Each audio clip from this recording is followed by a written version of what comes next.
So in my last video, I said that guns are irrelevant, and a good portion of people agreed with the assessment that individual models are not a great concern. What is relevant, though, is the shit that we put on the guns, because after all, we have over 20 possible attachments in Black Ops 2, which is fucking fantastic, because I can't equip all that shit on one class if I tried. But let's be honest, do we need all this shit? I mean, what we need are attachments that are worth using that don't throw off game balance. We need things on guns that do not act like a perk, like an adjustable stock is not the equivalent of Stalker. A hand grip is not the equivalent of Quick Draw. And a fucking laser beam will not give you steady aim. I mean, seriously, of all the fucking shit, a fucking laser controls your aim and bullet spray? No laser pointer will control your recoil and bullet spread. A foregrip on certain guns could, but certainly not a laser sight. No more baby monitors like heartbeat sensors and millimeter scanners or that stupid ass target finder that tells you someone is an enemy. No. What I want is simplicity again. Simple things on guns. Eliminate frustration. And just to get this out of the way, one of the things you will not hear me talk about in this video is sniping. Sniping is getting their completely separate video. Nothing about sniping will be discussed in this video. So the first thing on my return list would be the regular gun sights. Red dot sight has always been the most popular, and the ACOG sight was always a reliable zoom scope option. But I bring back the ACOG without that fucking weight addition that slows down your aim or whatever the fuck that bullshit is in Black Ops 2. But as far as the other sights are concerned, I would really like to see the Call of Duty stats on how often the other sights were used. You know, thermal scopes, holographic sight, the reflex sight, the adjustable thing that goes between red dot and ACOG sight and shit like that. You know, I don't mind some of them, but compared to the red dot sight and the ACOG, I just don't see them being used very often. You know, I could be wrong. The stats could very well show that they're used often enough, but ideally, I want the sights that are used most often, as opposed to having every fucking sight in the game. We don't need extra shit if we're not using it. Other obvious items that would return would be a silencer, extended mags, grips for shotguns and LMGs, and although it's not really a gun attachment per se, I would bring back FMJ bullets. And that's mainly because Call of Duty doesn't have a bullet management system to select your type of bullet and whatnot, and either way, it would just be fucking irrelevant, so let's just keep FMJ as an attachment in this motherfucker. These are reasonable items that we all use. Someone shoots us with a red dot sight, more power to you. Good for you, you beat me. Someone shoots us with a target finder? Oh man, how cheap is that shit in this game?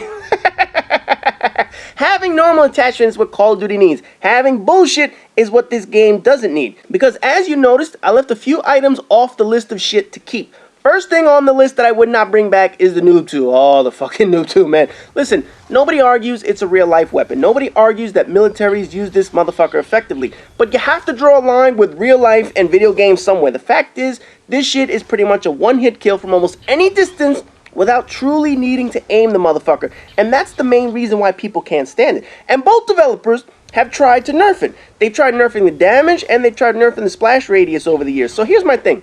If the item can't be balanced, why are we keeping it in the game?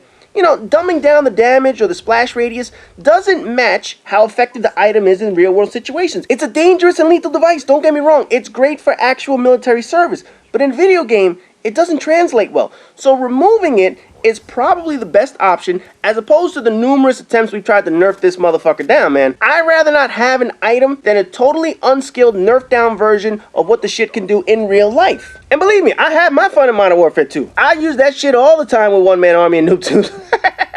But the reality is, it was nothing more than a headache in the game. There are other explosives that can be substituted for a noob tube, so we'll go with those. I would also remove the fire change or the mechanisms and shit like that, you know, like rapid fire and select auto fire and shit like that. To me, these items throw off your initial gun balancing data by increasing the rates of fire. They potentially increase the damage per second that those guns can do. You know, if you manage to balance out an M4 versus a P90 in terms of damage per second overall, why would you give the P90 a chance to do more damage per second? You know what I'm talking about? Now you've thrown off the balance that it already had with the M4 that you had to work on at the beginning of the game. You know, just keep the game simple. Don't give the game a chance to throw off the mechanics of gun balance. Removing things like rapid fire will help in the long run to balance out gun damage. Dual wielding, holy motherfucker, do not let Infinity Ward near dual wielding or akimbo weapons ever again. You know, after the Model 1887s and the LMG9s, oh, hell no, man. No more of that shit from you guys. But, you know, aside from those brain farts on those guns, dual wielding is just not practical. Any gun enthusiast or military personnel will tell you, accuracy with two weapons is not that simple. You can't just put steady aim on and mow everything down. It's just not humanly possible. On top of that, you have the logistics of dual wielding. How would reloading work efficiently? How does the recoil stay the same with two guns as it would with one gun, because now you have twice the amount of kick in the motherfucker. Shit, how do you knife someone while dual wielding? I mean, what, do you have a third arm to bitch slap people? No! It's just unrealistic in this nature. Removing dual wield, especially from Infinity Ward games, will obviously bring some balance back to the game. Another item would be the underbarrel shotgun. Has anybody actually seen that shit in a game? You know, aside from people completing challenges, I have never seen anybody actually use it consistently. And I'm not talking about I just want to complete the challenge on the shit. I'm talking about somebody picking up the gun and saying, I'm going to use it as a shotgun and an assault rifle at the same time. I have never ever been killed by an underbarrel shotgun that I can remember. So as far as I'm concerned, the usage of the item doesn't warrant being put in the next game. Now, although I've eliminated all this shit, what would I add to the game? Now, in looking at the guns, I wanted to see what was missing from them that makes them act more like their real-life counterparts. You know, assault rifles are on par. SMGs, although a bit powerful, they do manage to capture the close quarters fighting that they've always represented. And as long as shotguns are given that oomph in the ass that they need and the power that they need, they're decent enough. But LMGs were always neglected. They were always the stepchildren of the group. The main goal of an LMG was always suppressing fire. It's not the surgical, precise weapon like a sniper rifle is, or the all-around gun that an assault rifle can be. Its true purpose has always been a mass bullet shooter. And I have two items that will make the LMGs a bit more appealing for people to take. First is a bipod. And I would also happen to add this to the sniper rifles, but let's just focus on LMGs. Everything about sniping is going to be in its own video. Considering the size and weight of machine guns, most models do have bipods, an armature to stabilize the aim and offset some of the weight. When this attachment is equipped, anytime someone goes fully prone or finds a bit of cover to rest the bipod on, you know, like a window ledge, a box, a wall, or some shit, you can mount the bipod for your LMG. It will steady the gun sway and reduce your vertical recoil. I'm not eliminating it, just want to mitigate the effects of those two. The idea is this is what will be done in real life. LMGs are heavy as shit and usually need some kind of armature to at least stabilize the recoil when you're firing the motherfuckers. Now also, I specifically chose a bipod instead of a tripod or a monopod because I want to limit how much you can move with the aiming mechanism. You know, you can't just turn the shit left or right more than, say, 90 degrees or something like that. You won't be able to just spin around 360 degrees while on the floor and maintaining your aim. No, that's not possible. The bipod adds a slight level of restriction to your aiming movements, just like real life. It offsets the reduction in recoil and gun sway, but you only have a limited area of which it could cover. Now, I know the initial problem this is going to cause. Kids are going to be camping in corners with LMGs, going prone with bipods. I know that. I will address that in a game mechanics video, but the reality is, no matter what you do or what you add to a game, kids are going to find corners to camp in. Whether it's with an LMG, a silent shotgun, it doesn't matter, but adding this to LMGs gives people a guided purpose on how to use the weapon. The second item I want to add isn't a traditional attachment. Matter of fact, you can't equip it on any single gun. I would want to add a machine gun mounting system to every single map in the game, or at least the majority of the maps. You know, you remember the old Call of Duty games where you had a stationary gun on certain maps? Backlot and Overgrown, Call of Duty 4, Wasteland, and Karachi, and Modern Warfare 2 as examples.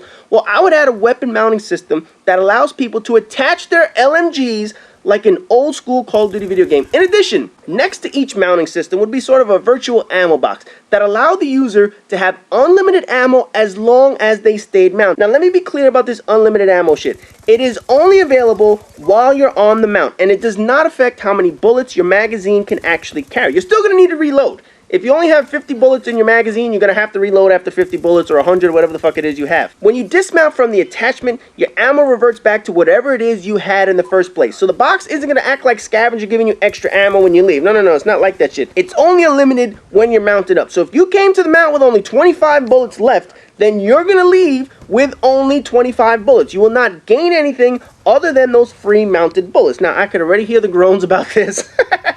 But hear me out. Have LMGs felt like they had a purpose in recent games? Have they felt like a suppressing fire option? Or have they just felt like a heavier version of an SMG? The mounting system gives them a chance to play to their created purpose. In some cases, you won't have to bring launchers to maps all the time. Now, you could just mount up an LMG like old school Call of Duty days and take down a chopper. And remember, it's not hard to shoot someone off these things. They're completely exposed, and in all likelihood, the mounts would be placed in areas where you could still sneak up on a motherfucker and stab their ass. So people using them are still going to be quite vulnerable. Regardless if they have unlimited ammo for a limited time, they can still be sniped, shot in the head, stabbed, killed from behind, doesn't matter. They are still completely exposed on certain maps. But ideally, these two attachments, although I don't have attachments really for the other guns because they pretty much play fair as is, these two attachments are going to give LMGs the purpose that they need, the suppressing fire option that we've sorely missed from Call of Duty games. Anyways, that's it for attachments. As you guys can see, most of this shit was common sense.